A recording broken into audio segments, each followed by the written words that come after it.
And girls sports have a long history in Iowa and Sioux City, but the journey to popularity and inclusive competition took a long time. KTIV's Clayton Anderson takes a look back and highlights 100 years of women's sports in this episode of Hometown History. A long history of overcoming obstacles and barriers, but one thing was clear. In Iowa, the girls wanted to compete in athletics. In the early days, some women wanted to be on the basketball court, golf course, swimming pools, and on the track.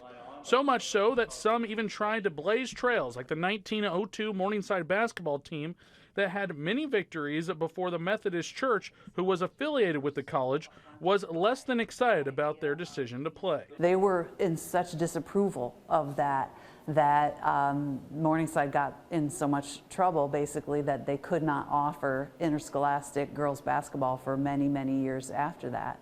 Starting in the 1920s, small rural schools started to really take to girls basketball, and traditions and excitement ensued.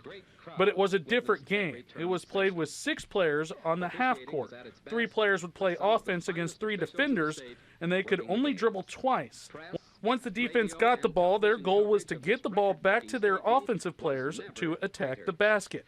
Girls learned how to play it and utilized all the advantages that they could find in the game, but it was very different from the full court game. Sioux City Public Schools were slow to get into women's sports. They did not begin interscholastic sports until the early 70s, after the school district consolidated to 3 high schools.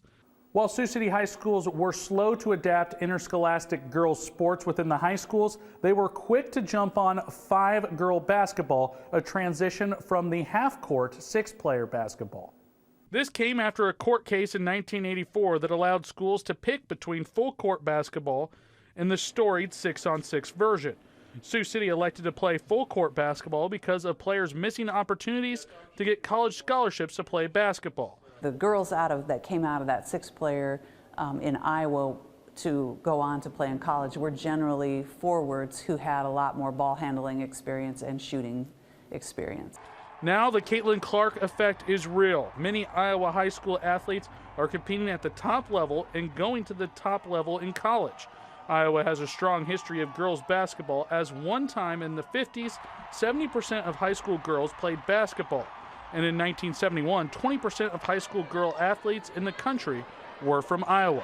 It has taken a couple of decades for girls basketball to really develop and the players to develop, and we're seeing that now, and it's just going to get better and better. That'll do it for this episode of Hometown History and unpacking the history of girls sports in the state of Iowa. Join us next time to see where we head next. In Sioux City, Clayton Anderson, KTIV News 4. Now, in the story, video was used from the Girls State Championship in 1955 that Holstein played in, and the 1982 State Basketball Championship that was won by Estherville.